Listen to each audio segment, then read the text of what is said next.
Pushed to their limits, Chinese citizens revolt via revenge bombings, signaling the start of the CCP's nightmare. Crops and trees are planted on concrete, while turf gets sprayed green for greening. Fakery is everywhere in China. Even the regime itself is fake. Factories in China lack orders. Millions are out of work. Citizens scavenge scraps and sell blood to live, as the whole nation drowns in debt and foreign firms exit. Major cities in China see 40% office vacancy. No renters appear even with 3 years of free rent. Xi Jinping's new Iron Curtain. Under authoritarian rule, teens believing in religion are now labeled a national security threat. Welcome to this episode of China Uncut. Everything you need to know. The latest updates are right here. Driven to the edge, Chinese people revolt through revenge bombings, beginning the CCP's nightmare. The Chinese Communist Party's oppressive tactics have triggered broad damage and profound public anger. Forced to the brink, many locals have resorted to rebellion, executing arson and bombings that kill officials. Around 5 p.m. on November 26th, a massive blast shook the area near an elementary school in Jiakuo Township, Chouochang District, Boho City, Anhui Province. A huge white mushroom cloud soared into the air, seen from kilometers away. Residents 3 kilometers away reported windows shattered and scattered. Authorities claimed only 4 minor injuries from destroying fireworks, sparking disbelief. Local videos showed shattered homes, deformed shutters, collapsed ceilings, and the toppled wall of an abandoned elementary school. School buildings took heavy damage, and cars were affected. One netizen noted, "Fireworks? I'm 36 and don't buy it. Casualties don't match. There isn't even paper debris on the ground. Fireworks are the scapegoat again." All glass within 5 kilometers is shattered. Only 4 scratches? Others agreed, saying the media treats us like idiots. This implies high explosives. Fireworks burn slowly. They don't produce mushroom clouds or shockwaves like this. This isn't the first cover-up. On September 6th, residents in Xingtai, Hebei, were shaken by a huge blast, sending a mushroom cloud skyward. Online reports identified the target as a police station service hall. State media dismissed it as a scrap station fire, sparking ridicule. Locals joked, "That yard collects everything, even blame." Others asked if they stored Russian missiles, noting firecrackers couldn't possibly cause such destruction. Xingtai bans firecrackers anyway. On March 30th, 2025, a blast hit a high-rise in Jimo, Qingdao. Truth Media reported an official's home exploded, followed by blasts rumored to have blown someone into the air. Insiders claimed the official was involved in corrupt deep-sea fishing, sparking retaliation. This term refers to officials abusing power to seize assets, often sending police to other regions to grab resources from private firms. On December 17, 2024, a fire hit Taiwan. Scholar Liu Sheng reported villagers revenged on officials by blowing up gas tanks. Due to illegal parking and blocked roads, fire trucks were delayed, and a 4-story building burned down. On November 23, 2024, a blast in Binzhou, Shandong, shattered high-rise windows. Reports called it a revenge bombing on an official. Ex-official Du Wen noted such attacks are now common, even occurring inside the military itself. He warned that tighter grips cause violent backlash. For many, despair has turned to rage. Economic ruin and corruption have made the nation a powder keg, ready to ignite at any moment. Analysts say the CCP prioritizes survival over public grievances. Corruption and violence are tools of control. But citizens have learned these tactics, increasingly turning the regime's own playbook, deception and violence, back against it. The CCP is on a countdown. Refusing reform and using brute force accelerates its demise. These explosions are warning flares that stability is crumbling. Planting crops on concrete, spraying turf green, fakery is everywhere. Even the government is fake. A Douyin video shows saplings planted on concrete in Luzhou. The filmer says, "Fruit trees on concrete, look at what we're doing." The clip drew immediate sarcastic attention. Some joked no other country has such tech. Others asked for the location to learn, having idle concrete nearby. One noted, "It's convenient. Officials can simply pull up the trees during future inspections." Some compared it to fooling ghosts. More videos surfaced, trees stuck in cement, withering trunks. Viewers asked if they survive. Others replied, "No idea if they'll live, but they'll definitely make money." A blogger satirically called this a great invention. Last year it was sweet potatoes on concrete, now fruit trees. He said it makes sense if viewed with a broader mindset. Rice was also planted on concrete roads. Workers moved seedlings to cement and added fertilizer. Netizens joked the ground wasn't even as good as a brick bed, where checking water would be easier. Soil was dumped on cement for sweet potatoes. Corn was transplanted onto a Chengdu plaza, and rapeseed on concrete. Another video showed dead rice seedlings planted on a mountainside. Comments noted China's weird agricultural direction. In greening projects, fakery thrived. A video showed workers spraying paint on yellow turf, turning it green instantly. Viewers joked they were very serious about faking it. In Nanning, a developer planted trees on concrete to pass inspections. Ignoring warnings, they only acted after online backlash. Even then, replanted trees were placed under glass canopies, making growth impossible. Workers admitted the trees were temporary. Developers advertise gardens, but deliver parking lots to generate revenue. Planting on concrete is a tactic to pass checks quickly, avoiding financial loss from delays. City departments built similar image projects, flower beds on roads and trees on pavement. This set a precedent. Fakery extends to construction, with videos showing peeling plaster exposing dry bricks. Netizens said buildings looked glued with paper. Counterfeit goods flourish, fake cookies, drinks, and jewelry.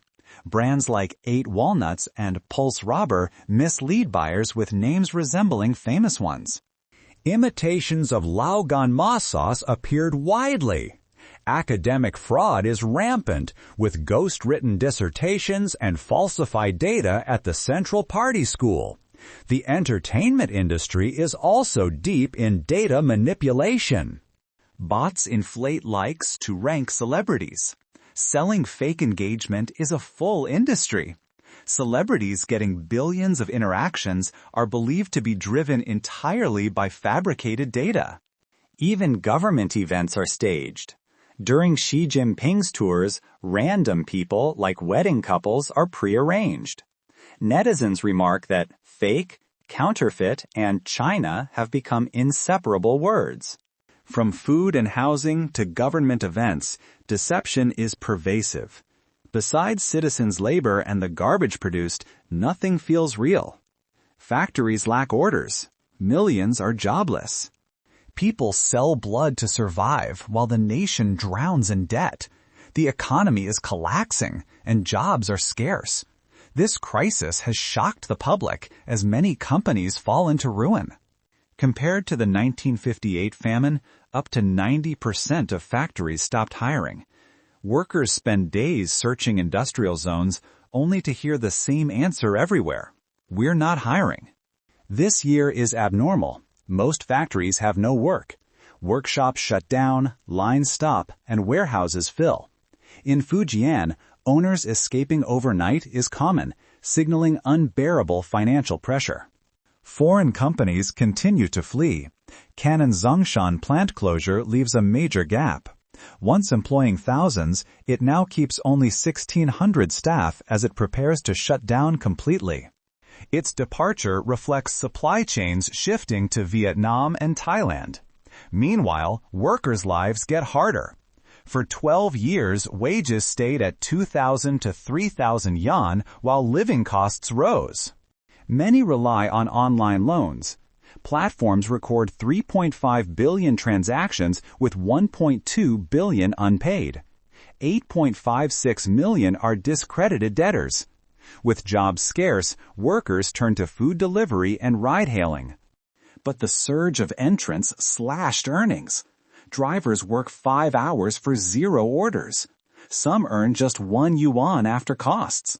Others try faceless live streaming, but incomes remain low. One streamer earned 9 yuan in 4 hours. Offices cut salaries by half, prompting mass resignations, while remaining staff wait to be laid off. Employees stay home, waiting for termination notices. In homes, families cut food expenses. Some report preparing only simple dinners or lacking funds to fix broken appliances. A wave of workers is returning to rural areas early.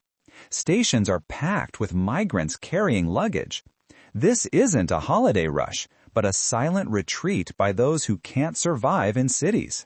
China's economy is in a severe downturn. Scarce jobs, debt, and oversaturated gig work pressure millions. Major cities face 40% vacancy. No tenants appear even with free rent. Guangzhou's Huangpu district pilots zero-rent industrial spaces, drawing attention nationwide. In Baiyun Lake, companies also get full rent exemptions if their projects meet high standards. Outstanding projects get funding and support. Tech parks now waive rent and provide infrastructure. Some buildings offer 2 years free for a 3-year contract. Zero rent is spreading. Shenzhen and Beijing offered huge rent-free spaces. Governments admit supply outpaces demand. With 40% vacancy, they deploy urgent measures to stop rents from plummeting further. Cities launch support programs to attract entrepreneurs. Amid the property collapse, rent-free space has become a tool for governments and state enterprises to lure startups. Attract teams, then invest local funds to generate revenue. However, analysts warn zero rent could spark price wars and disrupt the market. Some Western parks remain poorly designed. Many startups now delay leases, hoping for better incentives, distorting the market. Concerns regarding the quality of incoming companies persist. Zombie firms may enter just for subsidies. For owners, sustainability is an issue. If companies fail, revenue lost through exemptions may never be recovered. With GDP dropping to 4.2% in 2025, experts say zero rent won't fix the trend. Exports fell, profits shrank, bankruptcies continue, and the real estate crisis persists. Analysts say zero rent is supply-side stimulus, but demand is weak. Firms report a 15% sales drop. Rent exemptions can't fix the broader economy, unresolved property crisis, or local debts. Xi Jinping's Iron Curtain. Under totalitarian rule, teens believing in religion are now a national security threat. A CCP document triggered shockwaves internationally. Revealed by Du Wen, the leak shows Beijing targeting religious adolescents. The CCP now designates minors' religious activities as security threats, deploying surveillance to stop faith transmission in families. Parents are banned from teaching religion at home. Schools must mobilize students to report religious parents, creating suspicion. Security agencies are tasked with monitoring key individuals. Summer camps are investigated for foreign infiltration.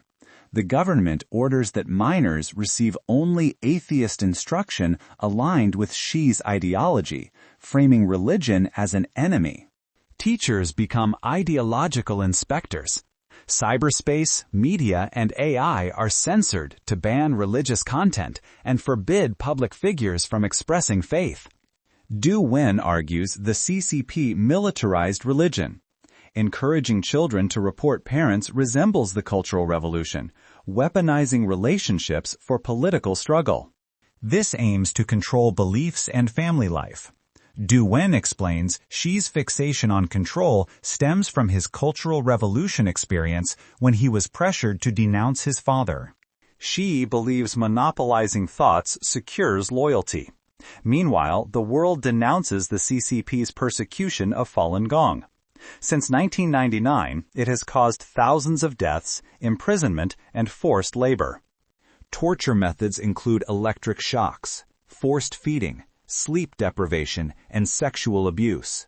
Families are torn apart, and young people are not spared. Minors and students are detained or forced to quit studies. Some are confined in psychiatric wards for opposing the persecution. The CCP also targets elderly practitioners. 74-year-old Meng Yulin died 4 days after his release from a 7-year sentence. At Shenyang No. 1 prison, at least 4 elderly practitioners died recently due to abuse. Director Kong Chun is accused of condoning torture, forced feeding of feces, scalding, and electric shocks. Detainees are deprived of sleep and forced to drink toilet water. They endure forced propaganda. In July 2025, Falun Gong practitioners in 45 countries submitted a list of perpetrators to governments, urging sanctions and asset freezes. Kong Chun was named. Duwan warns that classifying faith as a security threat destroys ethics, risking a spiritual desert where youth grow up without faith. He remains optimistic that repression won't stop faith. Sheng Shui calls on democracies to condemn the persecution, believing truthfulness and compassion will confront tyranny. Practitioners' persistence in exposing atrocities like organ harvesting terrifies the CCP. This steadfastness will accelerate the CCP's collapse. Justice will prevail. We'd love to hear your perspective. Leave a comment below and share your thoughts. If you found this video helpful, please share it with your friends. Your support keeps us going and inspires us to deliver even better content. Don't forget to like and subscribe for more in-depth analysis from China Uncut. Thank you for watching.